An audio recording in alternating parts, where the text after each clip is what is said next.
Hello అండి, welcome to వస్త్ర boutique. ఈ శారీ పైన బ్లౌజ్ అనేది మా రెగ్యులర్ కస్టమర్ ఇచ్చారండి. తన పెళ్లి శారీ, సో రెట్రో రివైండ్ అలా కాన్సెప్ట్ తో తన పాత పెళ్లి శారీ పైన డిజైనింగ్ చేయమన్నారండి బ్లౌజ్ పైన. సో క్రీమ్ కలర్ శారీ పైన with green and maroon border ఈ సింపుల్ డిజైన్ అనేది హైలైట్ చేసామనండి.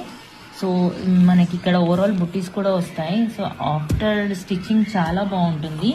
అండ్ ఈ బ్లౌజ్ వచ్చేసి తన శారీ పైన నుంచి తీశారు. తన పెళ్లికి ఆల్రెడీ మగ్గం వర్క్ చేసుకున్నారు, కానీ ఆ బ్లౌజ్ అనేది పాడైందండి. ఇప్పుడు రెగ్యులర్గా ఉండాలి అని చెప్పి she went for computer embroidery. చాలా బాగుంది కదండి. Please like, share and subscribe వస్త్ర బొటిక్.